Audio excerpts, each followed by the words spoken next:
And good morning, and welcome to Unfiltered Vision News, bringing you the news unfiltered Monday, 7. My name is Dr. Ashaki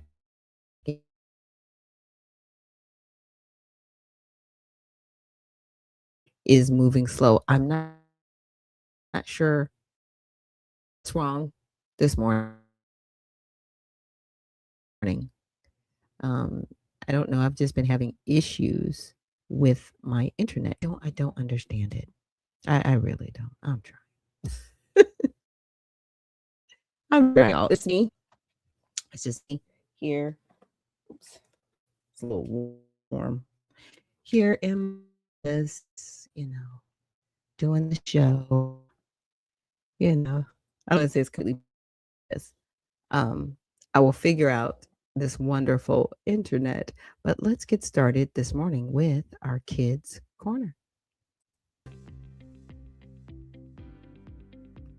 You ever faced an obstacle that made you doubt if you could get past it? Sure you have. Even as kids, life can throw some tough challenges our way, but fear not.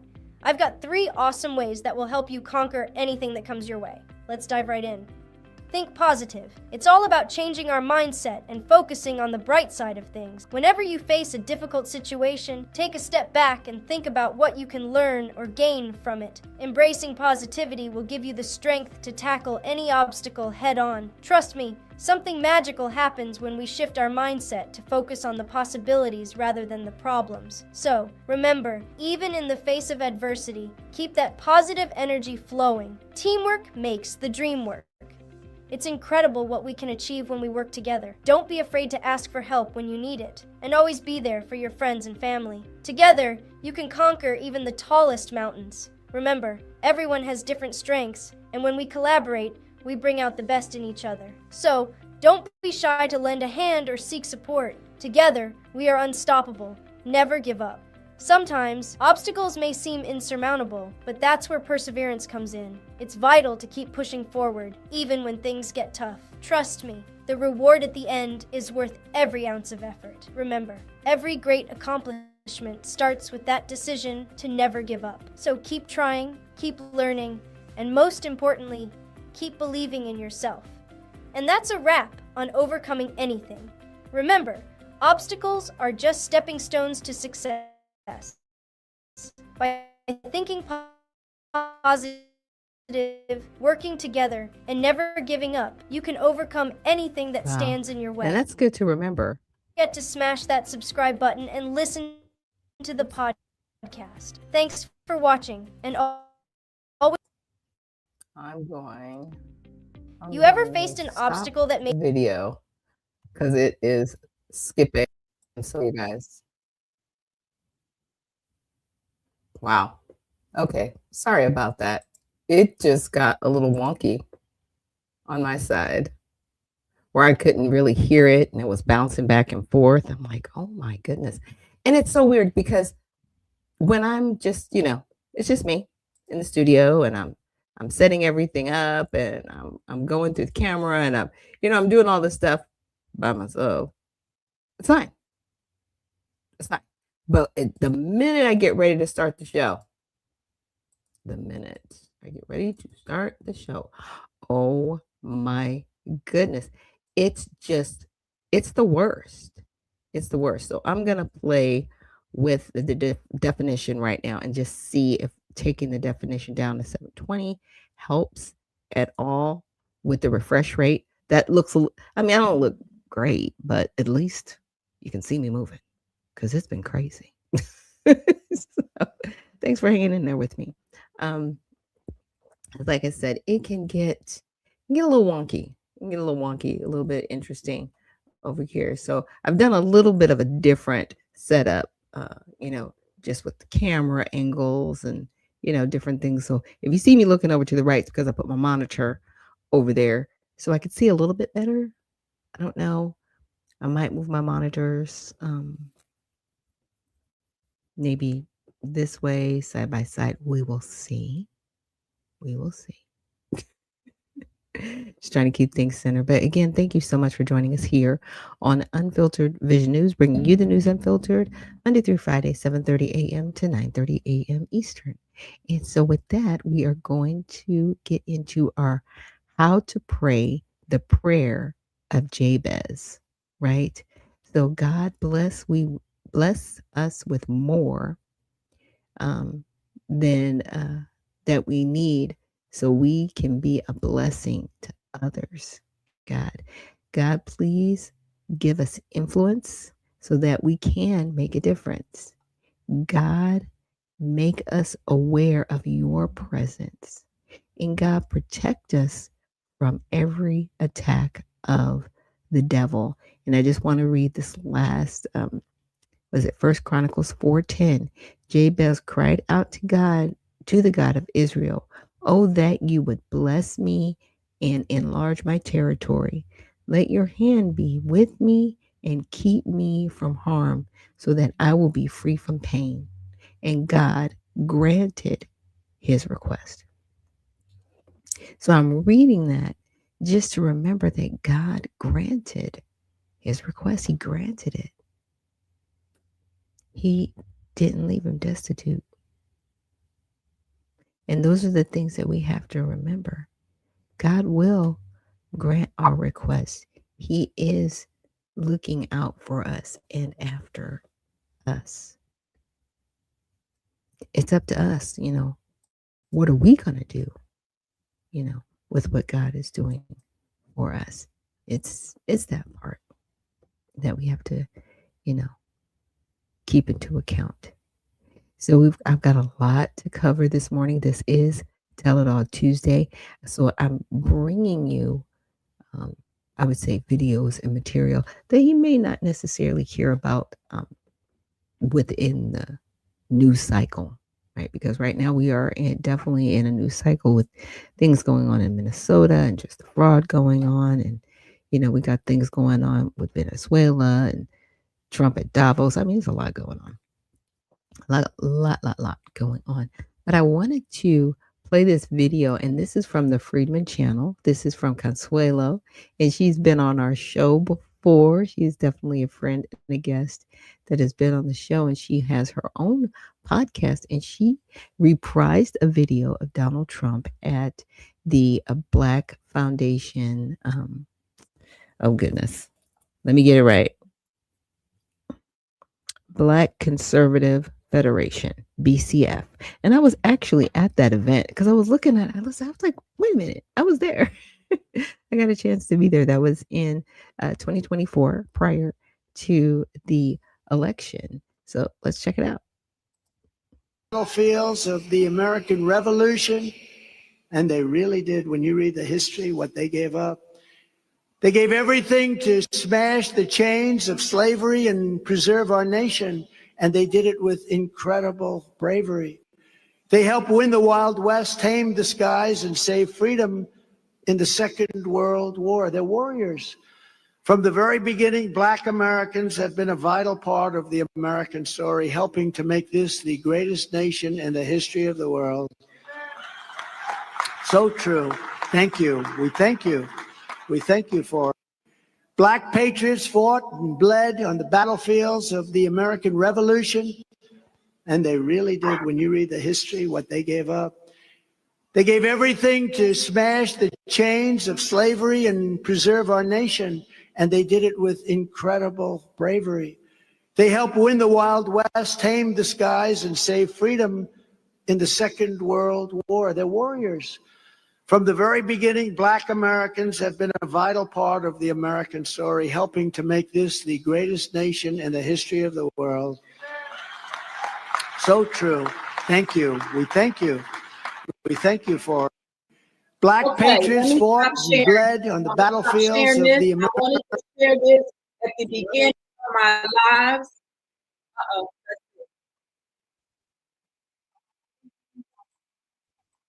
Okay. All right. I want people to hear that. I want people to continue to hear that. Okay.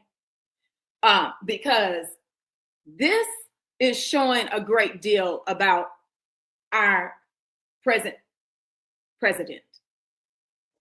And some of us just not getting it. We're not understanding. But anyway, we're going to move to the next one that I wanted to show, because I think I saw this from the White House. I died. I was like, are you serious? They really on some real political gang banging. And I am loving it all, because it's all being revealed. And this administration is no holds barred. They're not coming out timid. They are making sure that they take a stance. And I'm all for it, because at this present point in time, what you all, what the freedmen need to acknowledge is that where our Black politicians, our Black American Negro freedmen leadership that you voted for, where are they in this moment? Speaking for your people, speaking out against all the fraud with the Democrats. I don't hear anything. Do y'all hear anybody? Do you all hear anything other than fighting for them immigrants? Not Americans. They fighting for immigrants. Okay, I got to show this, because this goes hard right here from the Trump administration. I have to include this here in this live today, because they went hard with this. Hold on. Let me get it going. I got to share my screen, y'all, because this one is another good one. I said I have to open with this one, because when you see this, y'all going to be like tripping. If you haven't seen it already, on X, or you haven't seen this clip, you're gonna die. That's why I titled this particular segment of this live of the live today as political gang banging. Okay, I'm gonna share my screen. You all see my screen, and now I'm gonna go ahead and I'm gonna play this, because this is hilarious. Let's go. Aquí no esperen Miraflores, venga por mí. Aquí no esperen Miraflores, no se tarde en llegar, cobarde. They did that. Gangster. Straight gangster Mac. Yeah. So I'll definitely have to have Consuelo on, so she can share more with us about the Freedman channel and just, the topics that she's covering over there. So definitely support her. She's on YouTube, and that is the Freedman _ channel. So definitely check her out. Now, another article that I wanted to get to that I came across was that Minnesota has decided to file a lawsuit against the Trump administration in regards to what's happening with the ICE agents. Now, I'm not sure if the incident from last week triggered this lawsuit, or if the lawsuit was kind of something in place prior to, because there has been, a few states. There's been Chicago, well, I won't say Chicago, Illinois, there's been California, there's been New York.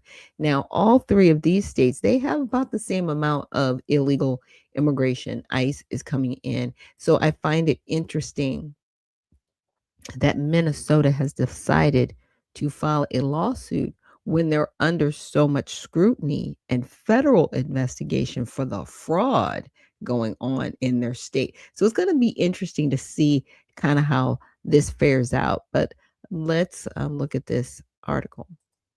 Back, local officials in Minnesota have just filed a lawsuit against the Trump administration to block the surge of ICE officers to the state. Raids escalated in the region on Sunday, including in St. Paul, where a man was dragged from his car and a bystander filming the incident was tackled by federal agents. CBS News Homeland Security correspondent Nicole Sganga joins us now from Minneapolis. Nicole, great to see you. I know you've been on the ground there for over a week. What more do we know about this lawsuit that's just been filed? Yeah, Caitlin, just moments ago, the Minnesota Attorney General Keith Ellison announced this federal lawsuit. He called what is happening here on the ground in Minneapolis, what DHS has dubbed Operation Metro Surge, a federal investigation accusing the Department of Homeland Security of launching an unlawful, unprecedented surge of federal law enforcement into Minnesota. He said, quote, "This has to stop." He went on to cite some of the legal theories in this very novel federal lawsuit, saying it was a violation of the Constitution, of federal law, citing the 10th Amendment, saying it was a violation of state sovereignty that had a reckless impact on schools, on churches, on local law enforcement. He said DHS's use of excessive lethal force has made the community here terrified. He also said it was a violation of the little-known Administrative Procedures Act, which bars federal agencies from taking actions that are capricious and arbitrary. Another very interesting fact from the Minnesota Attorney General, he said local law enforcement has spent over $2 billion over the past few days in order to protect the city in light of all of the activity here. And he went on to say that this was an unlawful commandeering of local law enforcement resources. And certainly we're here at the vigil right now honoring the memory of Renee Good. And there is a local police presence on site. Yeah, Nicole, speaking of that memorial that you're standing in front of, there is an investigation into what happened last week. Where does that all stand?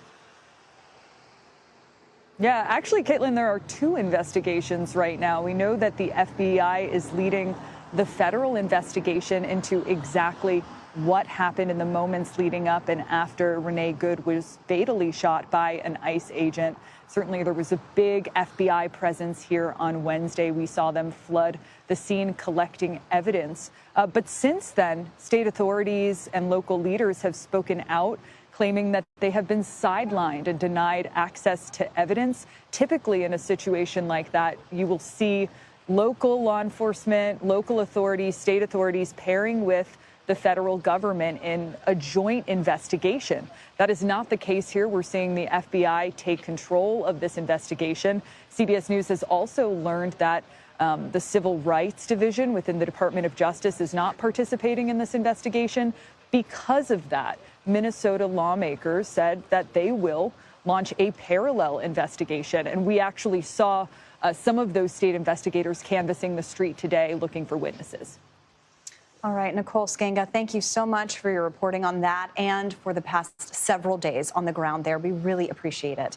It's good to see you.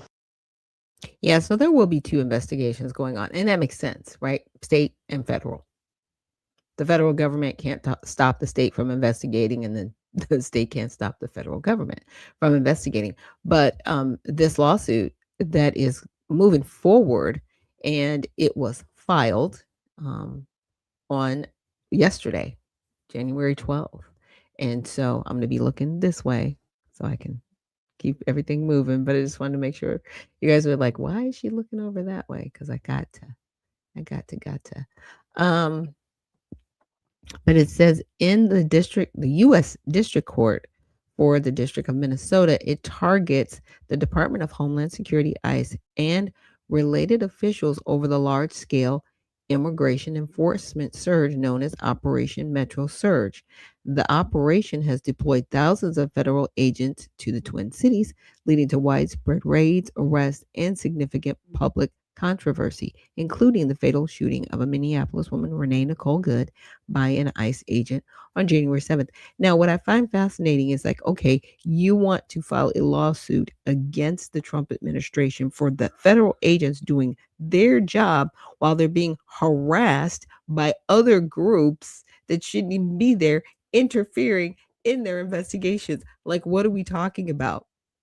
Because they're not just going out raiding people. That's not what they're doing. They are trying to get people that have deportation orders removed from the United States. And these people hid in your communities, and you're continuing to hide them. Again, like I had this whole talk with Grok yesterday. It was like, oh no, they're not harboring. Yes, they are. Yes, they are. If you are letting them back in your city and you're trying to deter people from removing them, you're trying to hide and harbor them. That's just common sense. We're not going to stop doing common sense. Okay, yes, I do use Grok as a aggregate to collect information. But I think Grok was wrong when Grok was like, "Oh no, they're not in violation." Yes, they are. They are in violation of so many federal laws. There should be so many people in prison right now, and it is mind-boggling that they are not. But let's move on. So the Minnesota Attorney General Keith Ellison, who's also under federal investigation, by the way, because of the fraud that's been going on in this state. This is just so. Oh my gosh! If I wasn't, I don't even know how to say this the right way. It's not that it's comical because it's very um disheartening, I should say, that somebody that's an attorney general is so bent and focused on protecting illegal activity, not legal activity, but calling it legal, what he's doing. It's like you're completely protecting people here illegally, but you're trying to do your best to protect it like we're trying to protect our state for prison time. I'm just saying.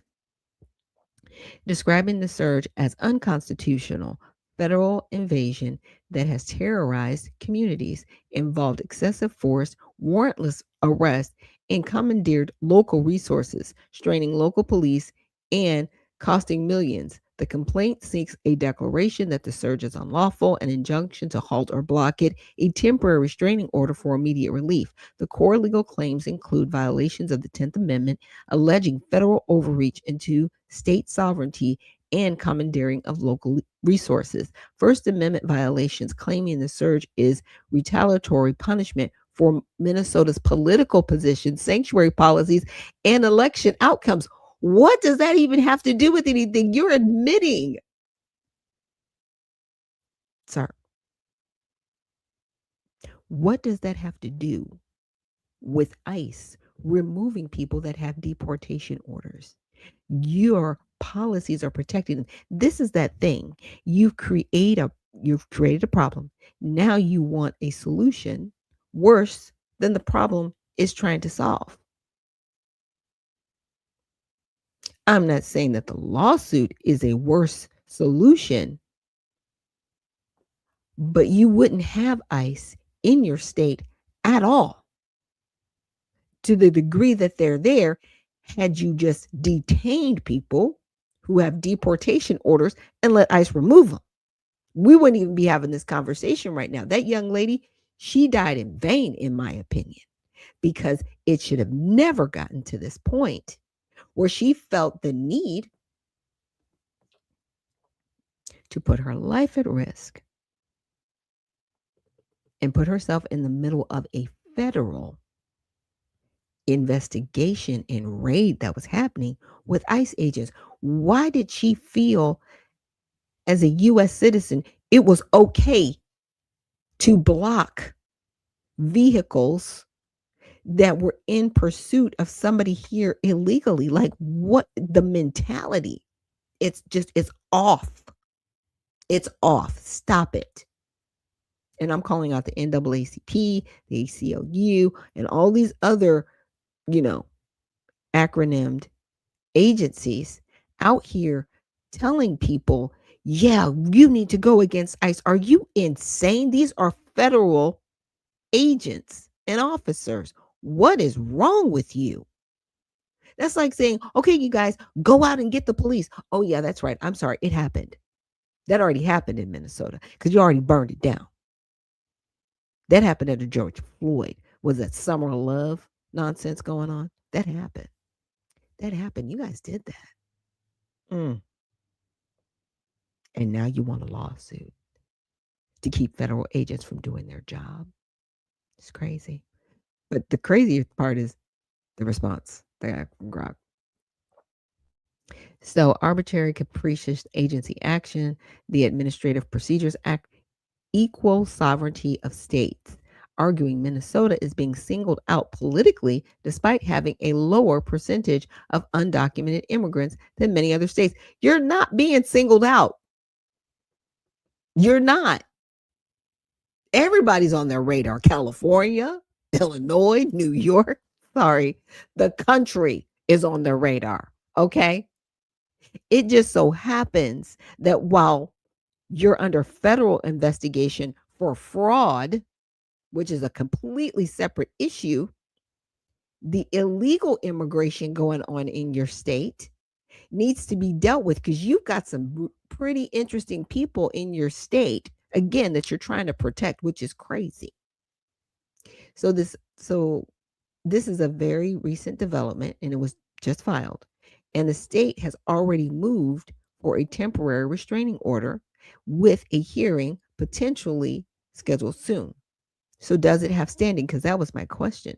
So in U.S. federal courts, states generally have strong standing to sue the federal government when they allege direct harm to state sovereignty, right? Commandeering resources or violating the 10th Amendment, economic or administrative injury, cost to local law enforcement responding to federal actions, pairings, portray standing, acting as protector of residents' rights. And it's interesting that it says residents and not American citizens. Who are we protecting? Really, right? These are common base in lawsuits against federal immigration or enforcement policies, and similar challenges by states have been filed successfully in the past, right? So let's see, sanctuary city disputes a broader policy cases here. So Minnesota and the cities claim concrete ongoing harms, community terror, resource restraints, civil rights violations. The political retaliation angle adds a First Amendment dimension, which courts often scrutinize. The Trump administration, via DHS spokespeople, have pushed back strongly, calling it a baseless or pathetic stunt and asserting that the Constitution is on their side as they enforce federal immigration law against non cooperative jurisdictions. They plan to defend vigorously in court. So, no court has yet ruled on the merits or standing. We'll probably be finding this out in real time because right now it's 7:59 a.m. my time, Eastern. So I would say probably about maybe noon, we'll get some updates on this. Where, obviously it's just been filed. So the judges have to have time to come up, deliberate, go through it. Now, I ask, with ICE trying to remove individuals that have deportation orders, is Minnesota interfering with immigration enforcement? Now, this is the the feedback from God. No, Minnesota is not actively interfering with ICE's efforts to remove individuals who already have final deportation orders, but the state and its localities maintain policies that limit cooperation with federal immigration enforcement, which the Trump administration and ICE describe as obstruction. So this is interesting, in my opinion. I mean, for me, this is the first time in, maybe it's not the first time in history that this has gone on, but it is such a tug of war, I would say, with on the legal side. Why are you defending people here illegally? I guess to me, that's just the basic conversation. Why are you defending people here illegally and putting American citizens at risk? Right. So, I played a few videos yesterday and we heard that young woman yelling and screaming. I think about her, and as passionate as she is about making sure people are protected, she's putting herself at risk because she's defending illegal activity, not legal activity. And I don't know, when we jump the shark here in America, where we've got literally people fighting for evil, but this is biblical because it even tells us that there's going to come a time when people call evil good and good evil. And in my opinion, this is one of those times. We actually have a state filing a lawsuit saying you're violating our rights coming in here to try to remove people here illegally. I'm going to say that again. You're violating our rights to remove people that are here illegally. That's what we're dealing with. I don't care what flowery word somebody tries to come up with. This is what we're doing. What we're doing. And we're filing a lawsuit. It's crazy. And it says Minnesota is not a full sanctuary state by law. There is no statewide statute completely barring cooperation with ICE. However, state and local law enforcement generally do not honor ICE civil immigration detainers. Requests to hold someone longer for ICE to pick up, because that's all ICE is asking. Like, hold them here so we can get them. Don't send them back out in the general public so we have to be on the streets with the general public. That's why I say this woman lost her life in vain, because they could have detained this person and said, ICE, come over here, whatever address, and pick them up and do with them what you need to do. But they're not doing that. I don't want any more of these babies hurt. I call them babies because they're more than likely younger than my kids. Okay, out there, in their early 20s, late teens. I don't want to see anybody else get hurt. And they think that they are this revolutionary army out there and they're going to fight ICE. Stop that. Stop it. There are people here illegally. They have deportation orders to be removed. They need to be removed. If they truly respected America, they would have come through the proper ports of entry and they would have done this the right way. We have legal immigration. Do you hear me? We have legal immigration. There is no reason that there should be so many people here illegally. But you know what's going to happen? A lot of this money, this federal dollars, is going to be shut off like a whole big faucet. Completely shut off. What are you going to do then? Because when there's no more money, there's no more money. What you going to do? Huh? You going to pay them bills? Nope. You going to be able to feed your kids? Nope.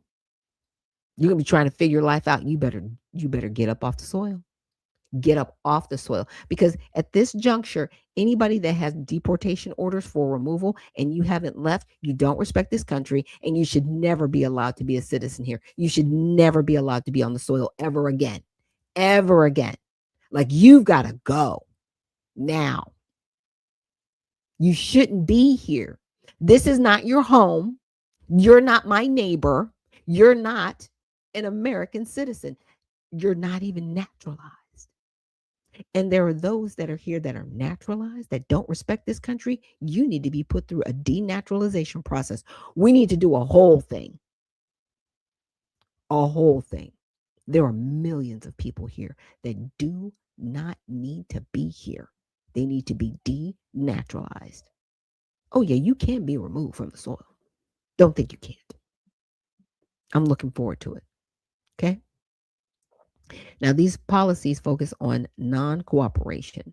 So, context, the Operation Surge, and it's just going through it. And it says, is this interference? Now, here's the perspectives. From the federal perspective, yes, non-cooperative policies shield removable individuals, including those with deportation orders, forcing more aggressive federal tactics and endangering public safety.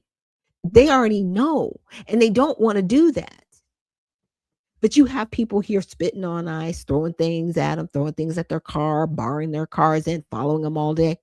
You're harassing federal agents. Like, what is wrong with you? It's crazy. Now, from Minnesota's perspective, and AG Ellison cities, no, the state isn't blocking ICE, which is a lie. It's protecting residents' rights, avoiding commandeering local resources, and challenging what they see as excessive retaliatory federal force, warrantless stops, excessive force, actions near schools and churches. Well, the problem is these people that are here illegally, they're putting the public at risk, and you're allowing the public to be put at risk because you already know they're here illegally. So you're working against not only ICE, but your own public, and you want to stop it. No one's being gaslit here. We see you for who you are. In my opinion, anybody that's allowing this nonsense to happen in Minnesota, they need to be arrested. They need to be brought up on federal charges.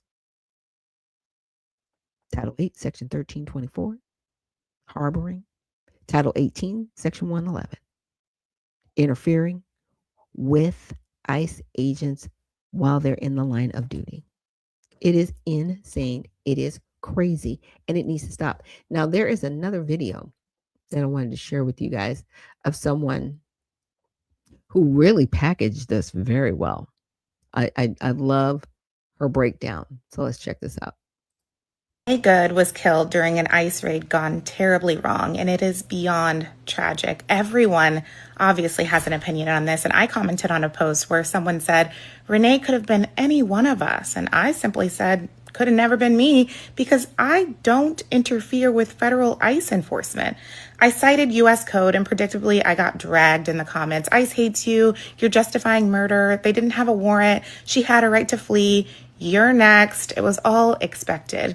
But guys, ICE agents are federal officers, and under federal law, specifically 18 U.S. Code sections 111 and 372, assaulting, resisting, impeding, or conspiring to interfere with a federal officer doing their job is a crime. That includes blocking them, chasing them, surrounding them, or physically interfering with their operation. Should that get someone shot? No. But can it escalate into deadly consequences? Clearly, yes. And that is a risk far too many civilians are being convinced to take right now. Someone is dead, and that is horrific, no matter how you spin it. The investigation will determine exactly what happened, but people can debate video angles and split-second decisions and alleged ties to ICE watch groups all day long. But regardless of the details of this case, the fact that groups like this exist at all, encouraging civilians to track and confront federal agents, should terrify us. We've normalized the idea that suburban moms can grab their phone, hop in their Kia Telluride, and pull alongside an active enforcement operation against trained agents with guns and somehow expect to walk away untouched because someone told them that that's activism. That is insane. This lie is pushed by people who benefit from chaos, media outlets doing it from behind cozy desks, chasing outrage and headlines, politicians doing it from comfortable offices, chasing votes, and loud and wrong content creators doing it from behind their phones, chasing clicks, with no understanding of the law they're encouraging others to break. They're using compassionate people as fuel.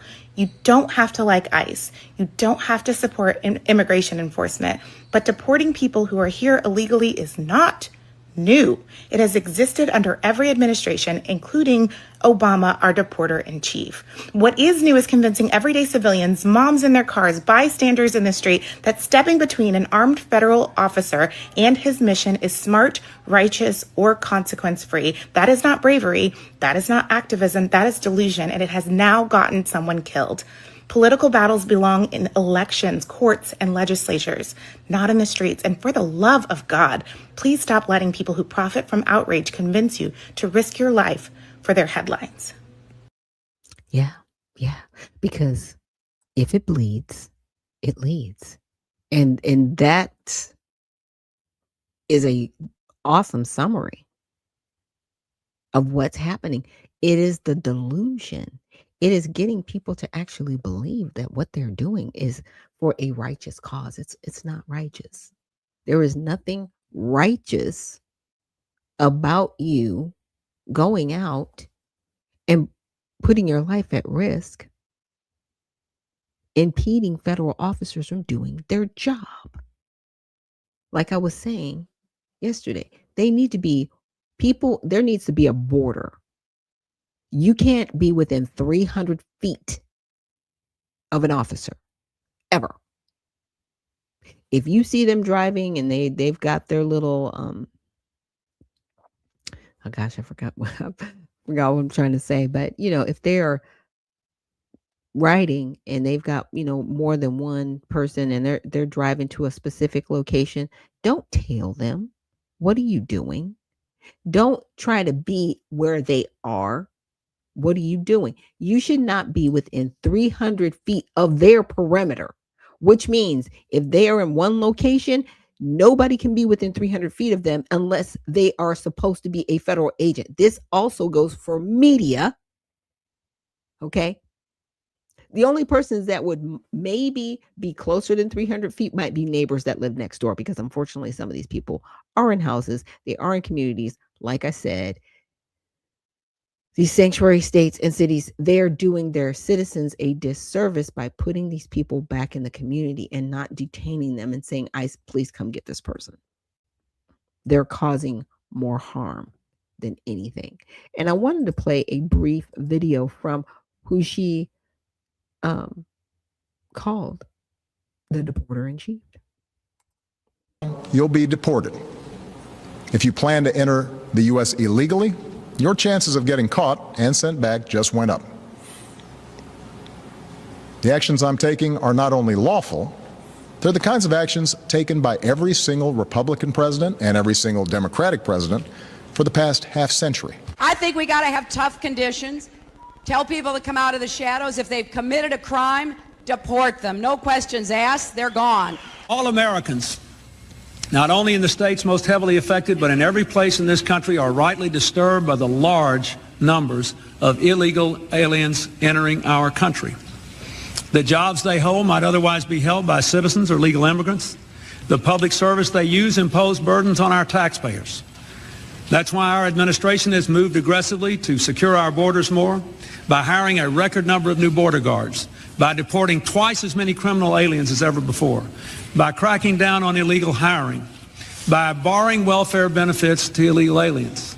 In the budget I will present to you, we will try to do more to speed the deportation of illegal aliens who are arrested for crimes, to better identify illegal aliens in the workplace as recommended by the commission headed by former Congresswoman Barbara Jordan. We are a nation of immigrants, but we are also a nation of laws. It is wrong and ultimately self-defeating for a nation of immigrants to permit the kind of abuse of our immigration laws we have seen in recent years, and we must do more to stop it.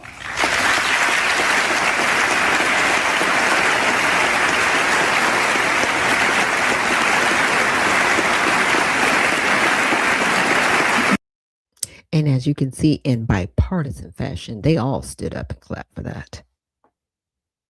What happened? 95, 2008. Huh? Starting with Obama. 2014, somewhere around in there, before he left office. They were penalizing companies that hired people to work there illegally under the table. They fined companies. They deported people. They weren't talking about protecting people here illegally. But now,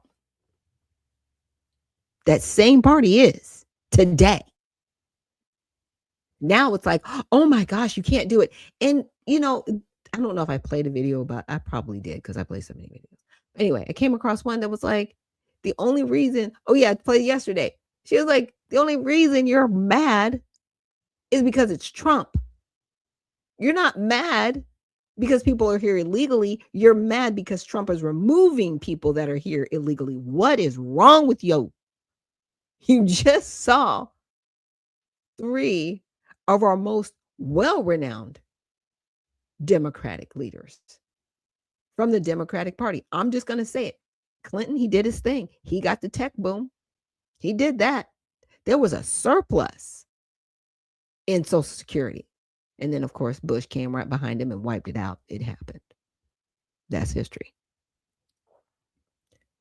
You know, and then you had where Hillary Clinton was running. And she immediately said, if they have committed a crime, they need to be deported. How have we gotten away from this? Oh, that's right, because it's Trump. You look, the delusion is real. The mind virus is real. The mind virus. Yeah, that's what I'm calling it. It's a whole mind virus. And we have people everywhere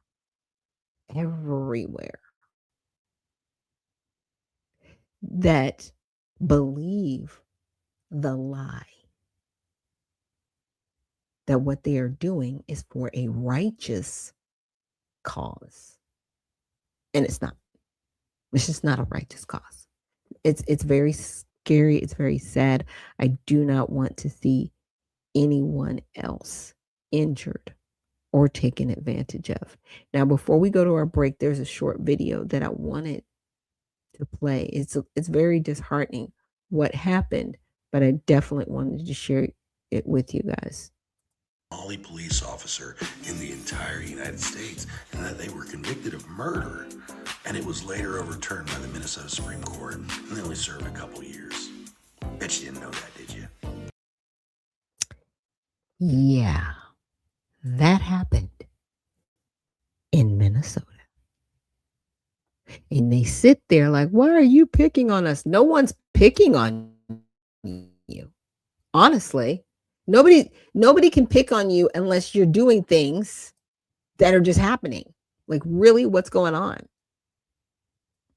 So this happened in 2017. It was a fatal shooting of Justin Damond by then Minneapolis police officer Mohammed Noor. Noor, a Somali American and one of the first Somali officers in MPD, was convicted in 2019, but had his third-degree murder conviction overturned by the Minnesota Supreme Court in 2021 due to legal issues with the charges application. He murdered somebody. Like, it wasn't even like she was doing something wrong. But this very woman was supporting people like him being here. Yeah. So she was 40-year-old Australian. She was a dual citizen. She was a spiritual healer, meditation coach, yoga teacher living in Minneapolis. Okay. She was engaged to be married and was known for her community involvement. Nor the police officer. The shooting occurred amid heightened scrutiny of police use of force, and the case drew international attention due to Desmond's Australian citizenship and the fact that she was unarmed and called 911 for help. So she was calling for help. The incident sparked debates about police training, body cameras, and perceived biases in media and justice coverage. Damond's family settled a wrongful death civil lawsuit against the city for $20 million. Yeah.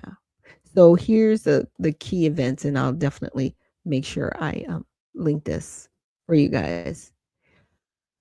But she calls 911 twice to report hearing what she believed was a sexual assault or a woman screaming in the alley behind her home, right?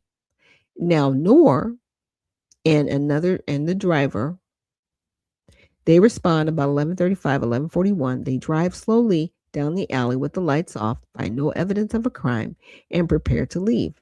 Damond approaches the driver's side in her pajamas. Harity reports being startled by a noise. Noor fires one shot across the vehicle through the open window, striking Damond in the abdomen. She dies shortly after at a hospital despite CPR attempts.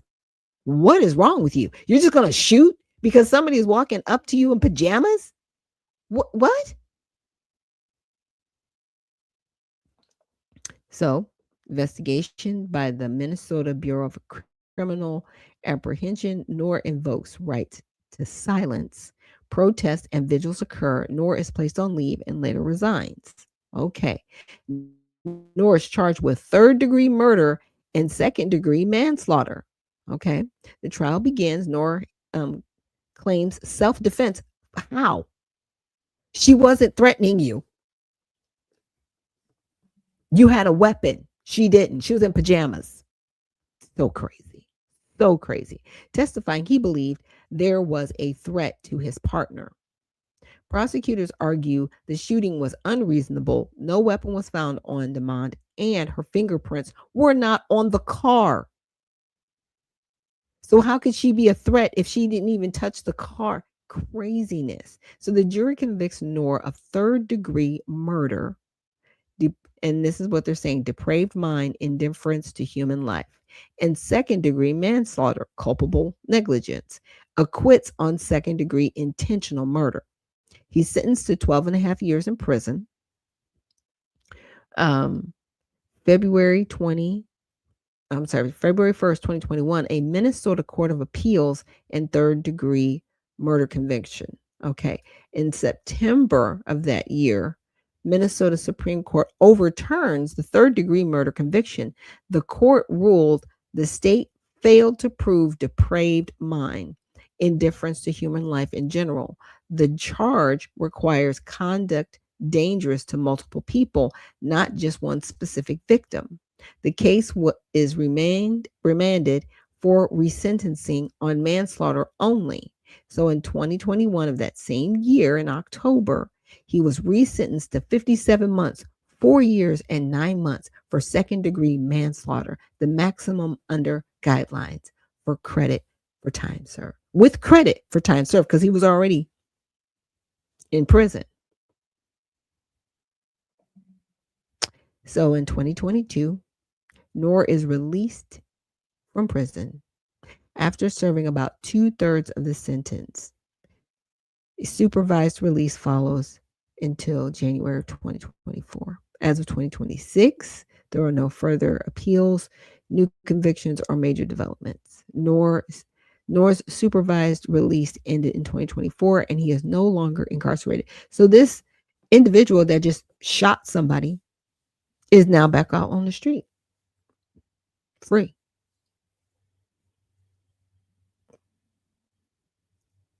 Crazy.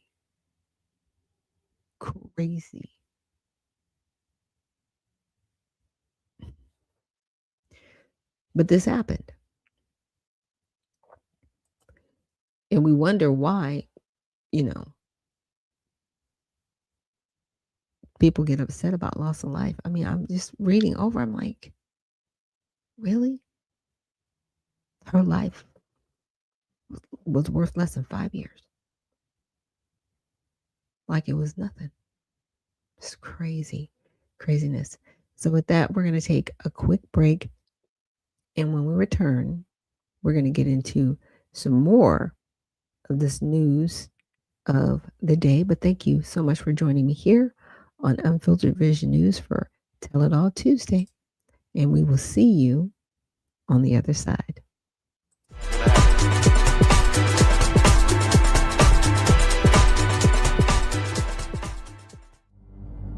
A life empowered is closer than you think.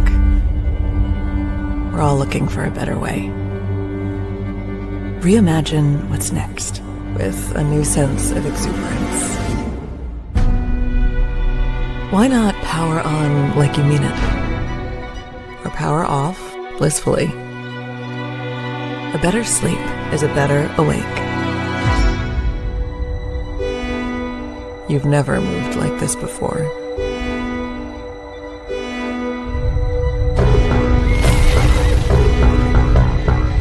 With the energy nature intended. Imagine reprogramming the way you look at the speed of science.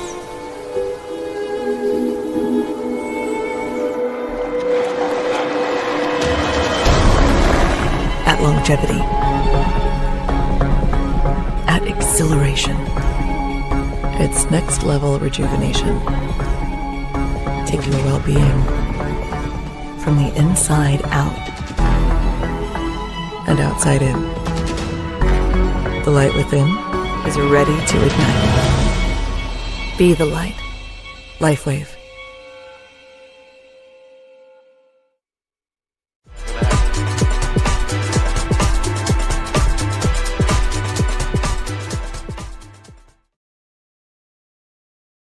And we are back. Thank you so much for joining me here on Unfiltered Vision News, bringing you the news unfiltered Monday through Friday, 7:30 a.m. to 9:30 a.m. Eastern. My name is Dr. Ashaki Noni Nichols, and I will be your host. And with that, okay.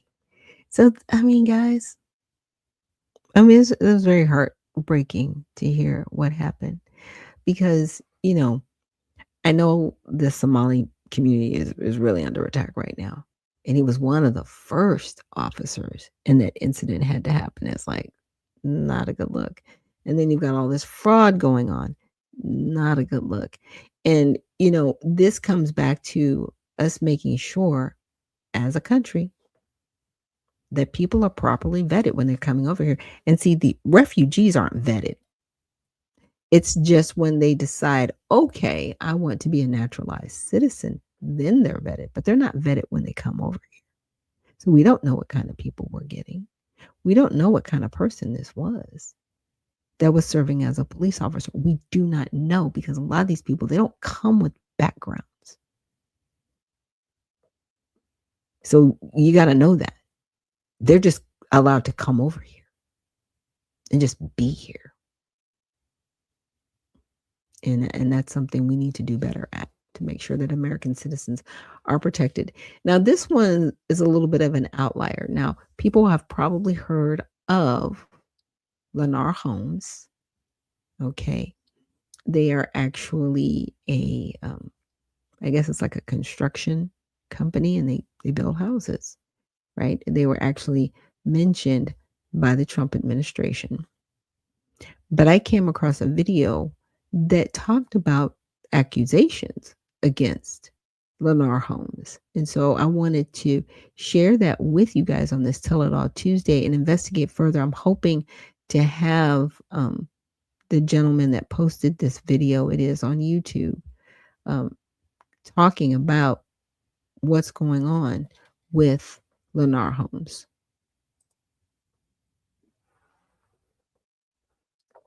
So from those of you that are just listening, it says, we believe that through an investigation, we will reveal that Black contractors are all too often compromised as they attempt to do business with Lennar. Jeremy Murray, the procurement manager, operates the bait and switch narrative better than most. Mr. Murray has the authority to serve as, and I'll keep going,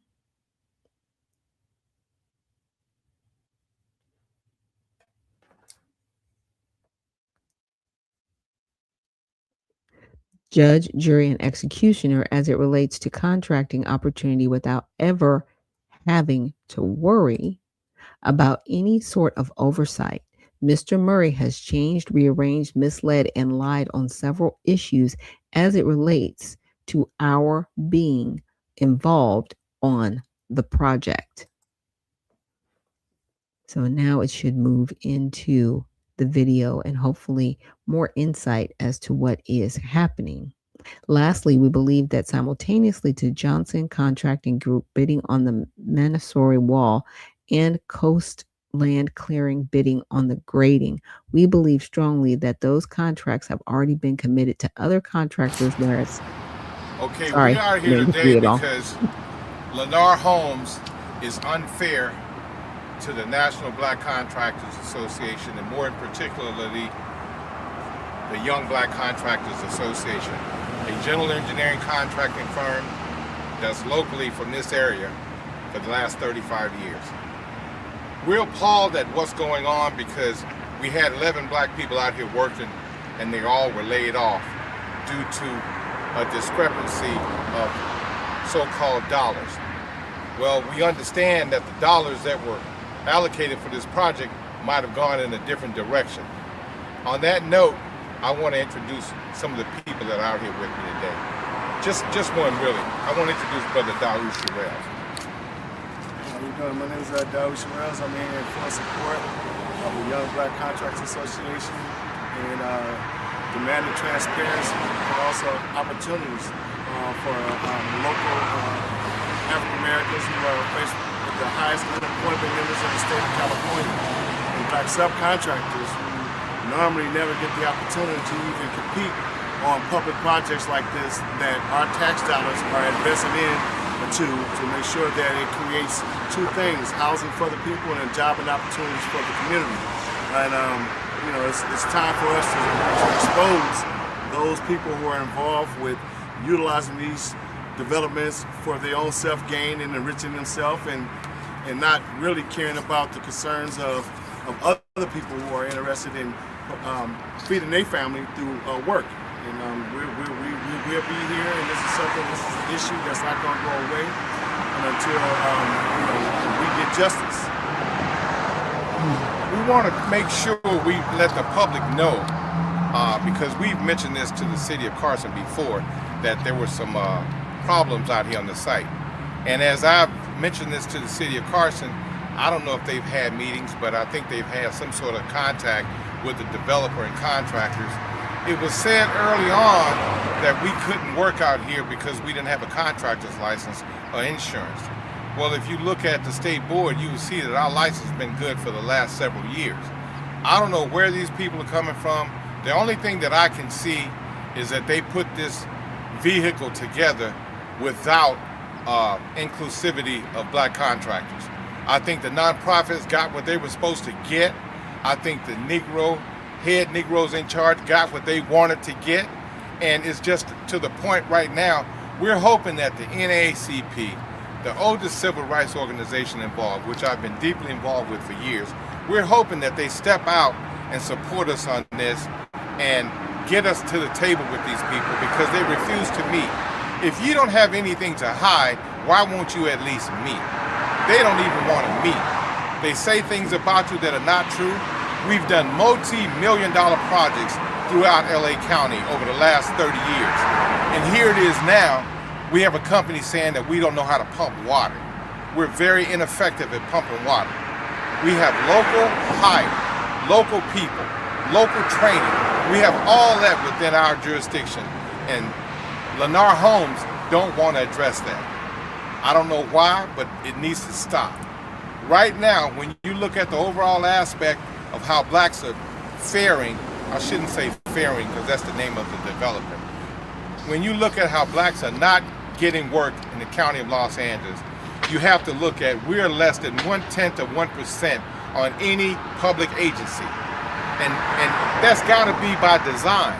And we're still hooping and hollering about what we can do and how we're going to do it, and we shall overcome. Well, I want the state of California and the Democratic Party to know that as you work hard for the illegals, you should work just as hard for your black people. We're out here, and this company is telling us, take all your black butts home, we can hire illegals for a fraction of what we're paying you. This is what we're dealing with. This is the kind of stuff you deal with back in Mississippi 40, 50 years ago. This is Jim Crow at its finest. What do we have to do to get these people to realize that we deserve an opportunity of some of this work? This is about Build Back Better. This is about all the different things that's supposed to happen with the infrastructure. This is about all the monies that are allocated for the community. This is community-based business, and we're not involved. We're not involved because people say, oh, he doesn't live in Carson. How many of these white boys that you've hired to give harm away live in Carson? None of them. So don't use that narrative with me. The bottom line is, I got love, I got respect for the city of Carson, always have. When other cities wouldn't hire us back in 2007, the city of Carson made sure we stayed in business. And we're only asking at this point that the city of Carson get back involved with the NAACP and some of our other power broker organizations to make sure that we get a fair assessment at the table to sit down and talk about what's readily available to do business on. You don't tell me we're going to do underground utilities and give you a bid on it, and then when we look up, the job is already being executed. You don't tell me for 6 months you want me to do the underground for Lennar, and then when it comes down to getting the plans for Lennar, you don't even respond anymore. What kind of a business have the city of Carson hired to do with these people? What is the game plan? How is this even taking place? We'll come to the table. Let's sit down like gentlemen Let's make deals where everybody benefit and not a selected few, or else, we're gonna escalate this, and we're not gonna stop until justice is served. And so that's the way we coming, and we'll go to the highest level. And like I said, if it takes be that we start organizing and shutting these type of operations down, because it's illegitimate for people to come in our community with $1 billion and you turn around and you only hire 1% of the population, 1% of the community and the surrounding communities. You're not giving no minority companies the opportunities that sometimes is wrote in the same language that you must do. And so a lot of these developers and contractors come into historical black communities and communities of color and just take full advantage. And sometimes it's not so much of how they do it. We gotta look at the leadership, because this is the type of leadership that's giving these people cover. They're giving them cover because there's something strange in the milk.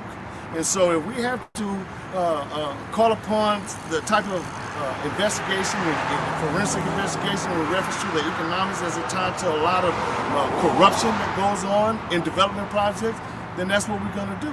We call for watchdog groups for to monitor certain situations like this. This is taxpayers' money. This ain't a private situation, whereas you ain't supposed to invite the community. This is supposed to be transparent. Everybody in Carson is supposed to know. But as I talk to people in the Carson, don't nobody know what's going on around there. So when there's secrecy and darkness, that's where all the corruption and crime rise from a development standpoint of view, from a white collar standpoint of view, from a government corruption standpoint of view. So my thing is that get with us and let's resolve these issues so that everybody can be happy. Everybody can have a good Christmas, a good holidays, and everything that everybody's enjoying, living off the taxpayers' money right here in Carson in this development project.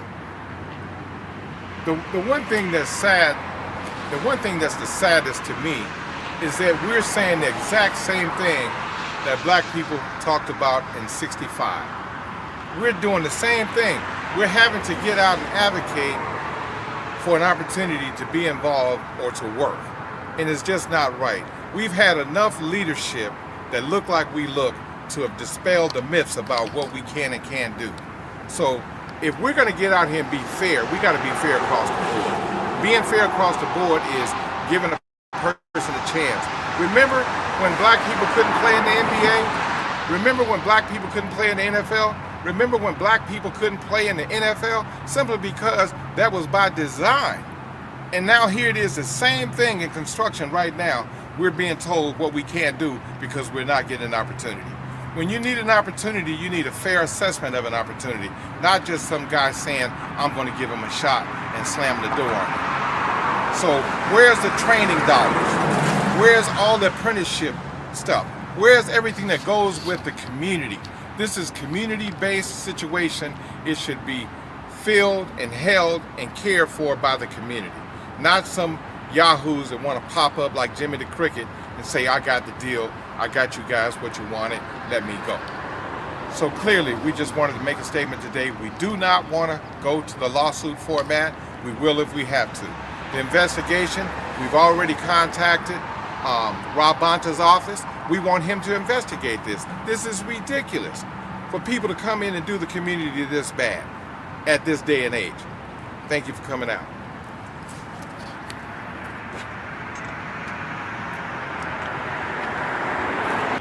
We want to add to the fact that we are almost 100,000 in debt to these guys from working out here for 2 weeks, and we have not been paid. If you fire someone, you should pay them automatically right away, not tell them to wait and go through your system because you fired. Wow.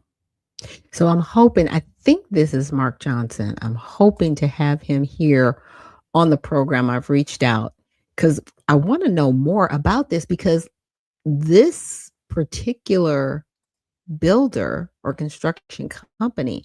And so here's the timeline of the events. So based on the content, so there are documents, protest Young Black Contractors Association against Lennar Homes in Carson, California. The allegations revolve around discriminatory exclusions of Black contractors from a development contract. So while the video does not explicitly use the term bait and switch in a consumer sales context, it describes a pattern that could be interpreted as such, initially engaging or promising opportunities to local Black contractors only to redirect work, funds, or contracts to others, potentially at lower cost or favoring non local undocumented workers. This creates an accusation of luring in contractors with prospects of inclusion in a taxpayer funded project, then switching to exclude them without valid reasons. And sometimes what it happens is, I don't want to say it's like DEI or affirmative action, but what it does say is if you hire particular contractors that may be Black Americans, right, that are here legally, let's just say that, you will actually get tax breaks with the project. So what they could have done is initially use them, put them on the project, and then later on came up with the excuse, oh, well, they're not doing their job, and then bring in other people to pay them half as much. But you still get the tax breaks because you initially hired the person you can get the tax breaks on. That's the bait and switch. It's disheartening. And I remember living in Carson, California, growing up. It was an interesting city. It was an apartment complex that we lived in.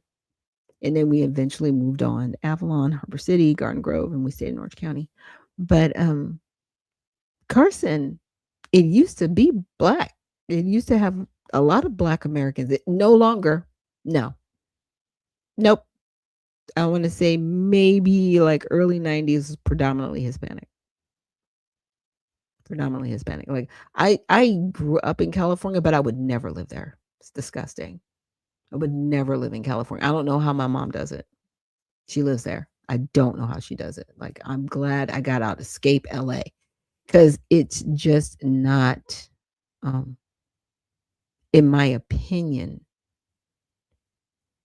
the Democrats have destroyed that state. They really have, from the bottom up, top down. It's a disgusting place. It could be so much better, but they don't care. And they really don't care about Black people. I mean, they were standing there with the NAACPs. I was like, they're probably the people working against you.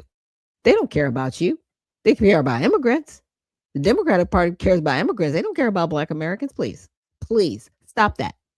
They care about maybe having their vote, but now they're like, we got all the illegals voting. Why do we even need you? We don't need you. You're irrelevant. Yeah. So all the loyalty that all Black Americans have paid homage to, they never cared. They don't care. Biden put in the 1994 crime bill. I want to hear somebody argue that. Joe Lewis voted for it. Hillary voted for it. Everybody voted for it. To incarcerate more Black men. Huh? Yeah. Destroyed people. Destroyed homes, lives. Outside of the drugs that you allowed into the Black community to destroy the Black community, by the way. And you still vote Democrat? Really? Okay. All right. Now, pre-engagement period. So for approximately 6 months prior to the protest in mid-25, the YBCA, a local firm with 35 years of experience, submitted bids for underground utility work on the Lanier project. Despite repeated submissions, they received no responses, plans, or feedback from Lennar. Complaints were lodged with the city of Carson, which reportedly contracted the developer but yielded no resolution. This period highlights initial outreach and promises of community involvement in public project, setting up expectations with local contractor inclusion. So the initial project involvement, recent weeks, months prior to the protest in late 25, YBCA was briefly engaged with 11 Black workers on site performing tasks like underground utilities and water pumping. This suggests an initial bait phase where the association was allowed to participate, aligning with calls for economic opportunities in an area with high African American unemployment. Yeah, because they won't hire us. They won't hire Black Americans, but they'll hire everybody else. It's crazy. So, layoff and exclusion. Workers were abruptly laid off due to alleged discrepancy of so called dollars, which claims that project funds were redirected elsewhere. Lennar provided excuses such as the association lacking a contractor's license or insurance, despite YBCA confirming valid credentials via the state board. This represents the switch, where promised work was withdrawn and opportunities were allegedly given to other groups, including potentially undocumented workers hired at reduced rates, sidelining local Black contractors. And see, this is where, if the old, like Obama and Hillary and, Clinton were in, Lennar would have been fined for hiring people here illegally. But guess what? The Democratic Party's made it okay. Hey, yay. So all you blue, no matter who people, yeah, you're good with this, right? You're good with it. You got to be good with it because you can't be against it.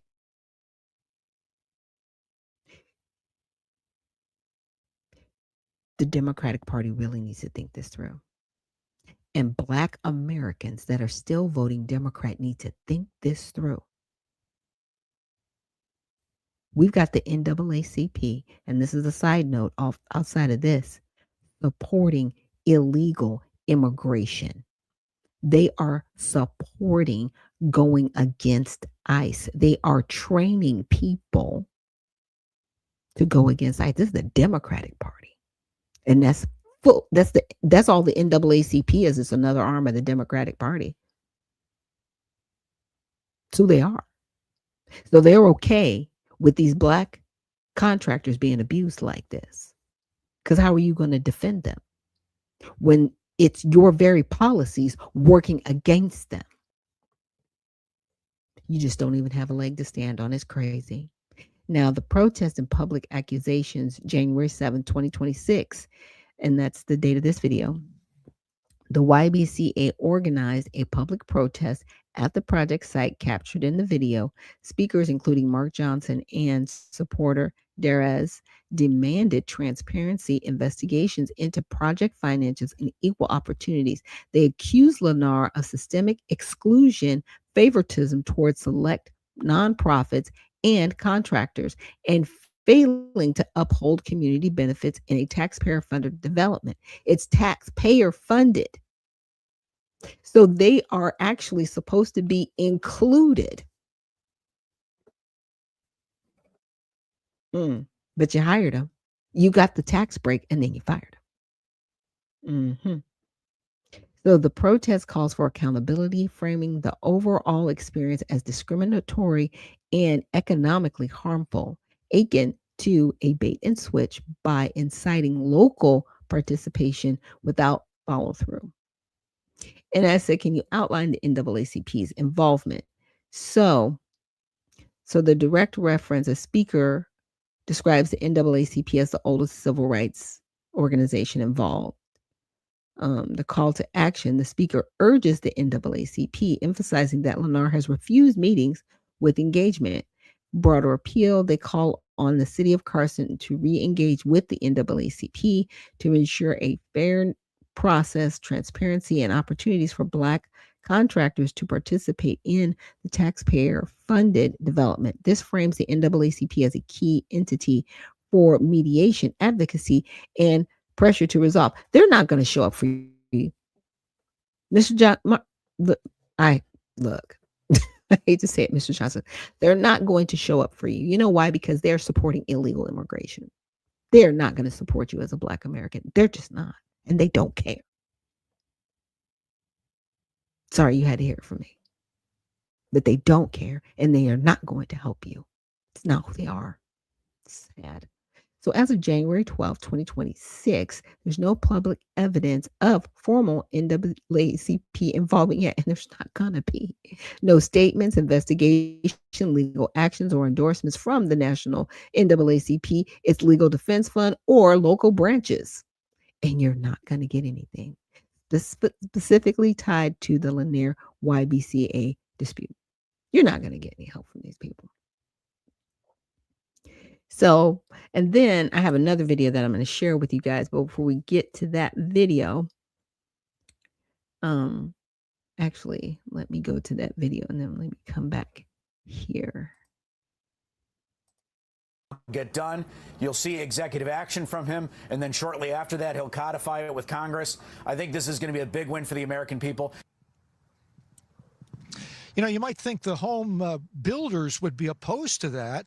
That this will get done. You'll see executive action from him, and then shortly after that, he'll codify it with Congress. I think this is going to be a big win for the American people. You know, you might think the home builders would be opposed to. Now I'm pausing this. Now, as you can see, there's been an 8.8% increase in stock for Lennar. So they're not hurting. They're making money. Stock actually went up. That shutting off, you know, one avenue for selling their homes, but the housing stocks were through the roof on Friday. Lennar, Toll Brothers, Pulte, and D.R. Horton all up significantly. You know, there's nothing like owning your own home and being able to, you know, paint whatever color you want on the walls and plant shrubs out in front, nobody telling you what to do. The president really would like to make that possible. For a lot of people, it hasn't been possible. Yeah. So the mortgage rates have fallen, right? Making home ownership more accessible. But for context to the rise, the discussion highlights that contrary to potential expectations, home builders like Lennar benefited from the news of an upcoming executive order banning institutional investors, Wall Street firms, from purchasing single-family homes. This policy is portrayed as shifting the market toward individual buyers, potentially boosting demand for new home construction without relying on large-scale institutional purchases. So, specific performance on January 9th. The video displays a graphic of housing stocks January 9th showing specific gains across the sector and reacting to a policy announcement. Lennar stock is noted as rising 8.8% that day. So broader implications mentioned. The narrator notes that housing stocks were through the roof despite the policy potentially shutting off one avenue of selling their homes to institutions, right? This suggests market optimism that the ban could increase affordability for families, stimulate organic demand, and favor builders focused on single-family homes. The video ties this to Trump's goal of making homeownership possible for a lot of people. It hasn't been possible for emphasizing freedom from corporate oversight. So nobody telling you what to do. So, because my husband, we were talking about this, and his question is, well, what happens to all the homes that have already been purchased by Vanguard and BlackRock? We know who they are, say their names, right? We know who they are. They bought up swaths of homes and then sold them at higher prices, right? And then jacked up the market artificially. Yeah, they did that. Just criminal behavior. Yeah. Thanks, Mr. Larry Fink, who's also working with the president, by the way. Yeah, I just need you to stop being greedy and horrible people. My goodness. So based on the video, which features FHFA Director Bill Pulte confirming details on Fox, so they give another outline, and I'll definitely link this. So as of current date, public sources indicate this remains in the planning or announcement phase. Trump announced steps toward the ban on January 7th, but no official signing has been reported yet. So what it is, it's going to be a ban on companies like Vanguard and BlackRock actually buying homes. They're no longer going to be able to do that. It will have to be a human person that's going to live there, right? So I can't say, hey, I want to buy my kids a house. I guess I could buy my kids a house, but they have to live there. They have to be on the deed. Okay. Those humans, you're not going to be buying homes and just renting them. Okay. That needs to stop. People need to be able to buy homes and afford to buy those homes. Right. But we have to get a whole bunch of people up off the soil that don't need to be here. And we need to stop building apartment buildings everywhere, because that's crazy. I'm glad President Trump is doing what he's doing, definitely trying to boost the housing market and at the same time level it. And what I mean by level it is getting these corporations out of home ownership. You shouldn't even be involved, but it was allowed under the previous administration. And this really goes back to Congress. It shouldn't take the president to come in to say, hey, we really shouldn't be letting companies buy homes. Congress should have been like, nope, we're not going to let that happen at all, and just did it. It's very interesting with Congress, because depending on what it is, and I guess how it suits them politically, they don't go after stuff. They just don't do things. It's whatever. It's really, really, really sad. Let's see, we got a couple more videos to get into. This next one, found it interesting. It's more fraud. Sorry. Fraud's never gonna go away. But I wanted to share this with you guys. Candidates that California could be losing $250 billion in the state's education system, including reports of fake community college applications, scamming student aid funds. Which brings us to a different kind of fraud: ghost daycares.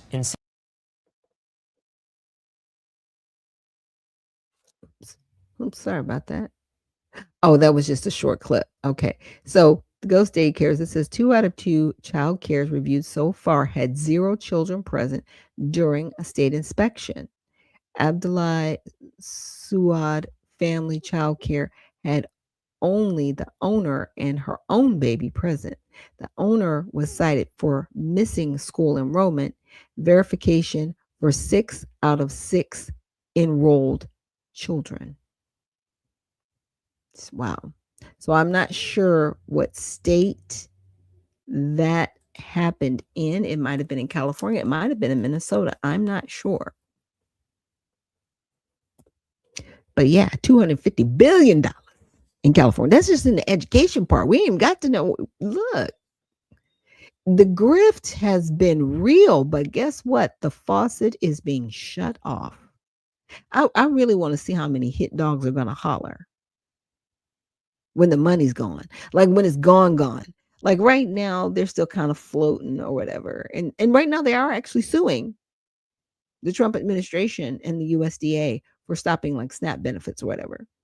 I don't know if that falls with the financial arm of it, because SNAP is different than the welfare benefits, the financial money benefits. But it's going to be interesting to see how many states get upset and be like, you need to still send us our money, even though we're committing all this fraud. It's like, no, the American people do not want this. Real Americans do not want fraud. Real ones. And yeah, it's so crazy. It's almost like the movie Civil War. I suggest you guys watch that if you haven't watched it yet.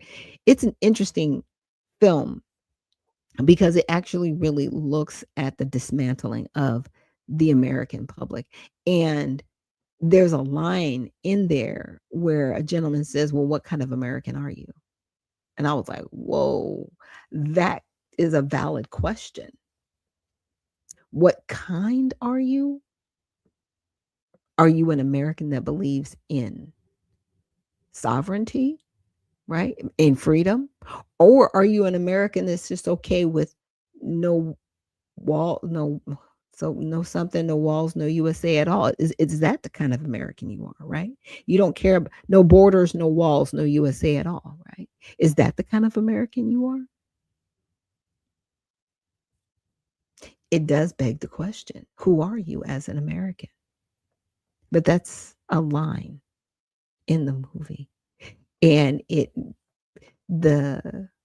not to spoil the whole movie, but the premise is basically something goes down and it divides the country into two separate factions, where there's one faction trying to literally kill the president of the United States and another faction trying to salvage what they consider to be a free country.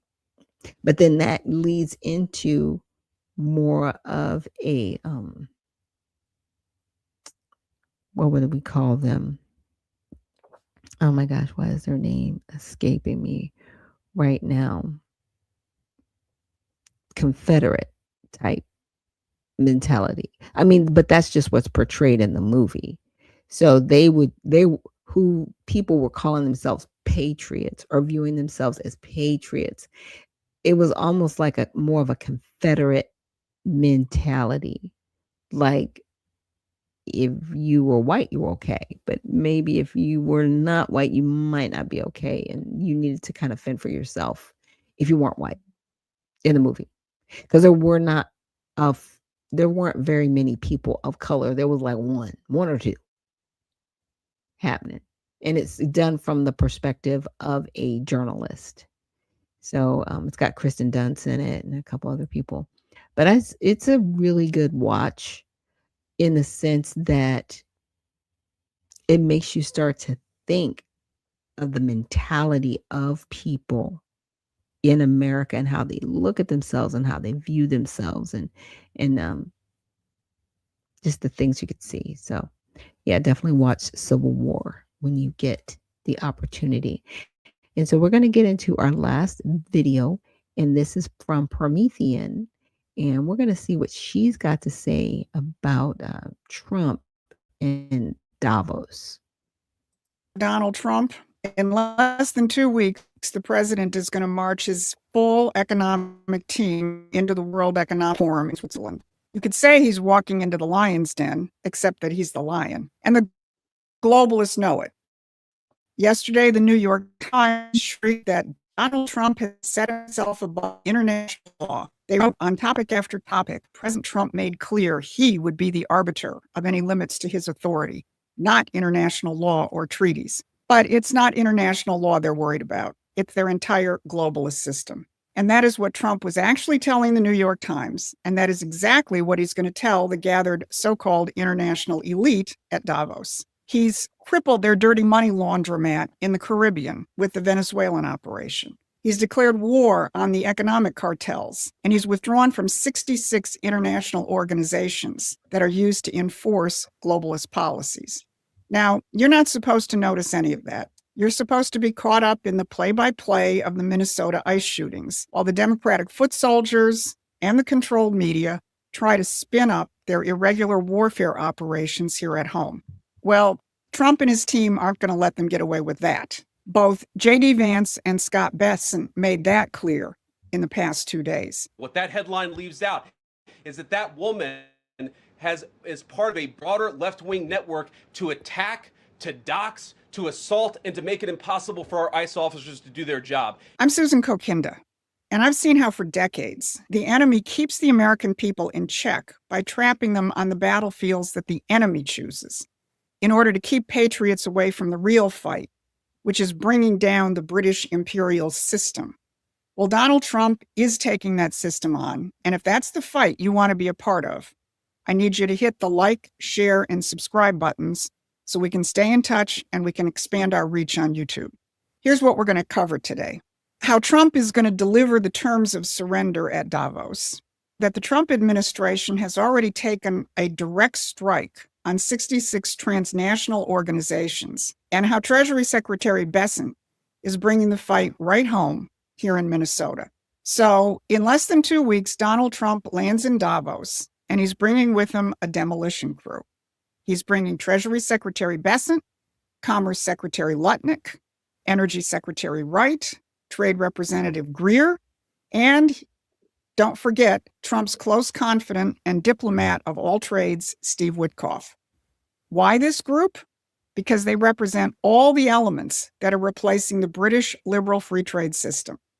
Lutnick and Greer are going to tell them that the era of sending American manufacturing capacity overseas and gutting our middle and working classes is over.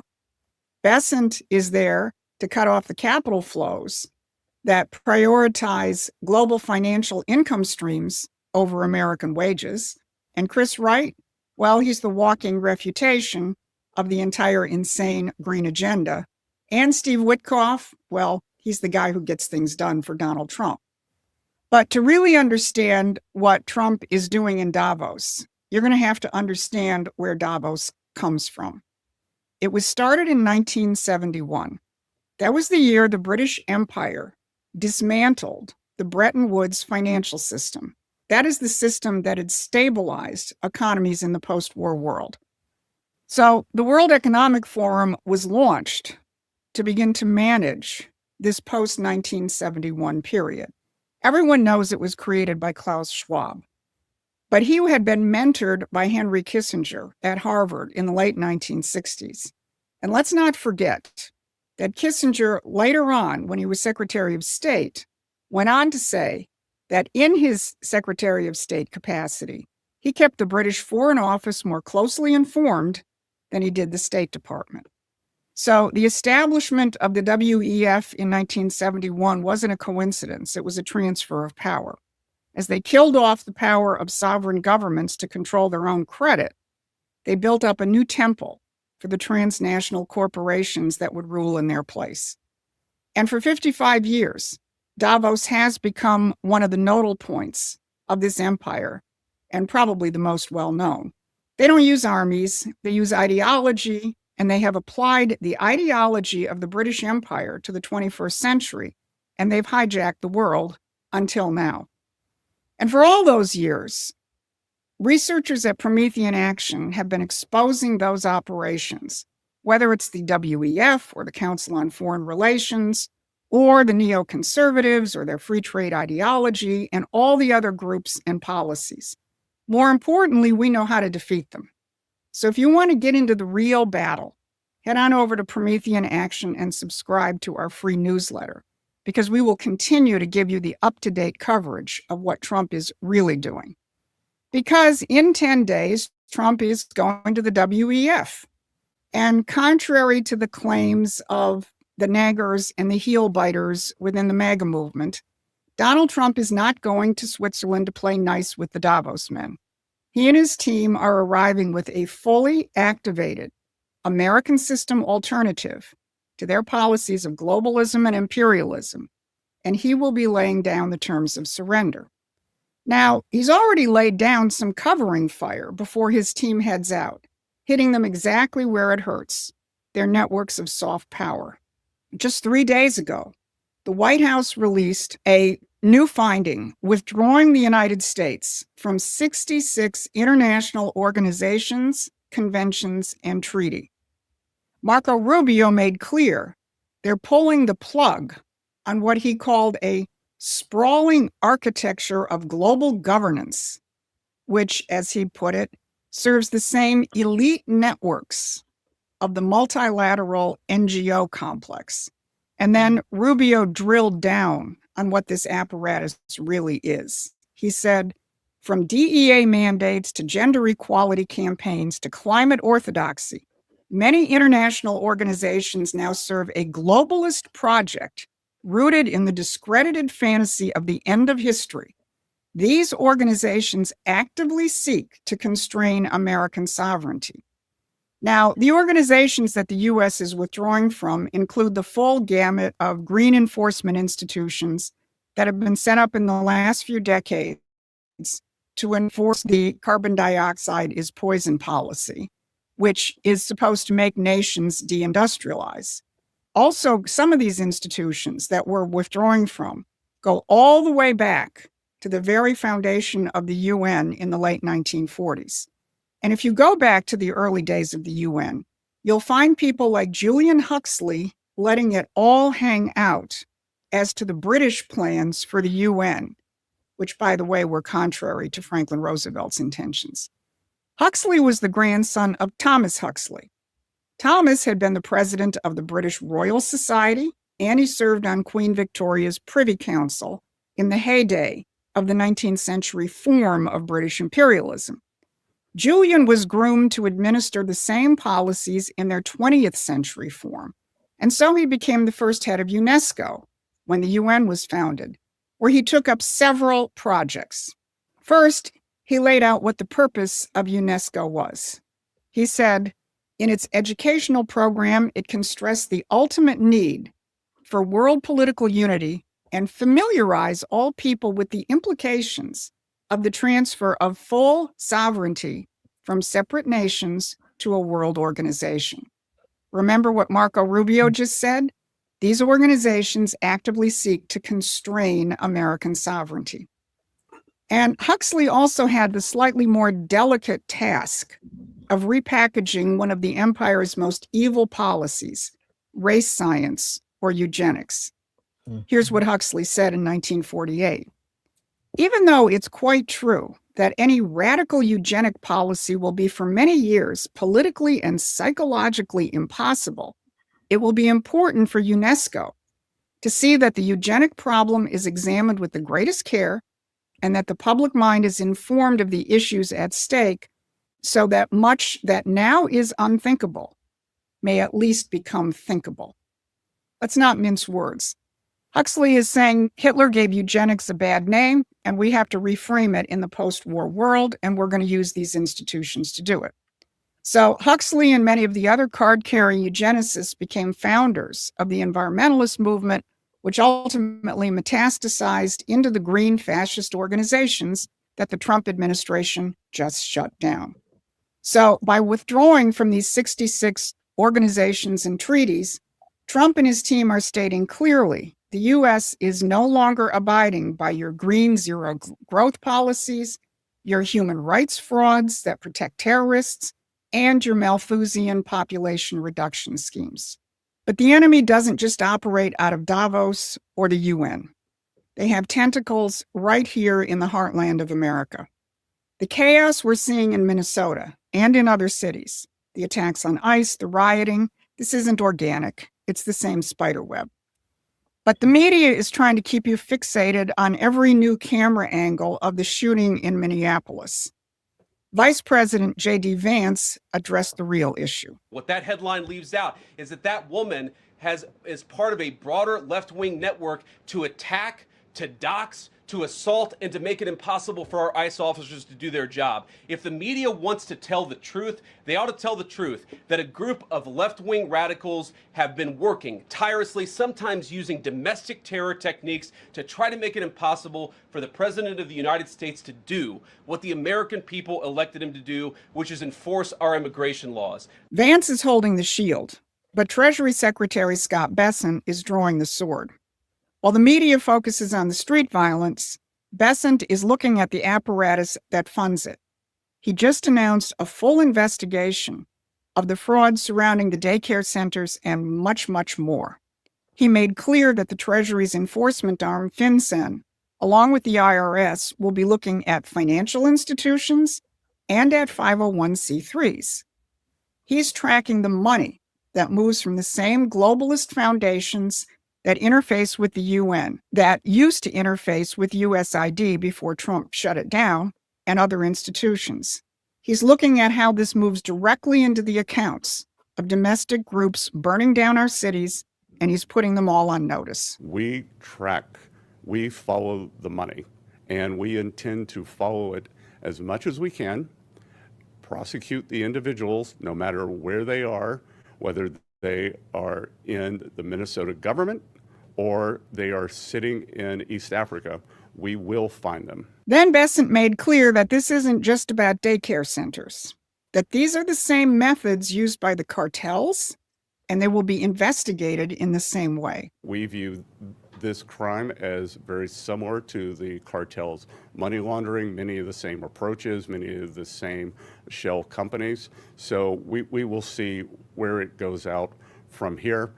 That will be a starting point. And as I said, Minnesota is going to be the protocols, the procedures, and the investigative techniques, as well as the collaboration with other agencies. Minnesota is going to be the genesis for a national rollout. Catch that last comment? This is a national rollout. These are all intertwined networks, the fraud, the cartels, drug money laundering, and the foot soldiers who are rioting and impeding ICE. This is the bottom of the apparatus that goes up through the global banking institutions, the UN, the NGOs, and the WEF. And Donald Trump is on all at once. So let's step back and see what Trump has done in the first 10 days of 2026. He smashed their offshore money laundering operations in the Caribbean. He's withdrawn from 66 transnational organizations and treaties that have been strangling American sovereignty, some since the UN was founded. His Treasury Secretary is now following the money right into the NGOs and the 501c3s that fund the foot soldiers attacking our law enforcement agents on American streets. This is a coordinated strike on every level of the spider web, from Davos to Minneapolis. So, sure, the New York Times is screaming that Trump has set himself above international law. Good, because their international law was never law. It was a cage built to keep America trapped inside a system designed by the British Empire and administered by their globalist heirs. Donald Trump is taking a jackhammer to that system. So if you want to stay focused on this, not the play-by-play distractions, but on the strategy to win the real war, then join us at Promethean Action. Get our free newsletter or become a paying member or a contributor. Yeah, I do like Promethean, but that's a lot, but in a good way, right? Getting things realigned. And it is going to be uncomfortable. You know, I know a lot of people are like, why are we picking on the Somalis? Nobody's picking on the Somalis. I mean, if you're involved in crime, you're involved in crime, but they're not the only ones involved in crime, right? There's more. I mean, I think, you know, when I think of Illinois, I think of crime. Okay. So even though everybody's spotlighting Minnesota, don't think that New York and Illinois and California aren't too far behind, because they've been committing fraud for decades. We're just now finding out about some of this fraud in Minneapolis. And I say some of it because it's still being uncovered. There's things that we still don't know that are happening over there. Now, before we end the broadcast today, I did want to check on all sides, because I know I play all my videos and I don't really get to all sides all the time, but I came across this article and I wanted to share it with you guys. So there is a record number of U.S. adults they identify as politically independent, right? So a new Gallup poll found that 45% of U.S. adults identified as political independents in 2025, surpassing previous high marks from 2014, 2023, and 2024. It's interesting because when I started my political party, people were like, oh, people don't vote independent. I was like, there's more than 40% of people that are independent. You just don't know it because they don't talk about it, because the other parties are like, don't tell people. Don't say that. That's close to 50%. So the other 55%, that's split between, the Republicans and Democrats. You guys are splitting 55%. Because 45% are going independent. They're walking away from both parties. It's crazy. Now, the details, the Gallup findings are based on interviews with over 13,000 U.S. adults. It indicated younger generations, including Gen Z, 56%, and millennials, 54%, disproportionately identify as independents, while older generations were less likely to do so. Both Republican or Democrat Party identification dropped to 27% each. Wow. Among independents, 20% leaned Democrat, 15 Republicans, and 10 were non-leaners, a shift from 2024 that narrow Republicans' advantages. So ideologically, 35% described themselves as conservative, 28% as liberal, and 33% as moderate, with conservative advantage over liberals at 7 points, the smallest since 1992. Now, for context, the Gallup noted party shifts often correspond with negative evaluations of the sitting president, with independents tending to favor the opposition party, right? These trends contributed to the Democratic Party regaining an edge in 2025 following Republican advantages in 2024, although favorable ratings for either major party remain low historically. So the New York Magazine Left contextualized the changes within trends of political division in division and an increase in civic engagement among young people. It said the dissatisfaction seems to indicate greater levels of profound dissatisfaction compared to previous generations and reflects concerns over issues both parties are failing to address. The National Desk, which is right, and Newsweek, which is center, both highlighted the impact for the Republican Party. The National Desk noted fewer folks are pure free agents when they enter the voting booth, writing that in 2024, only 6.7% of voters were pure independents, the lowest in over 70 years. It also mentioned that sitting presidents have lost House seats in 8 of the past 10 midterms, suggesting that should be expected in 2026. Newsweek attributed the shift of more independents leaning left to souring attitudes towards President Trump rather than enthusiasm for Democrats. It wrote, the number of Democrats hope as they seek to defend congressional control in November, but noted Gallup analysis that independents are only reacting to the current political environment. Now, here's the thing. Both parties need to do better. They do. They just do. I'm just not going to say they don't. They do.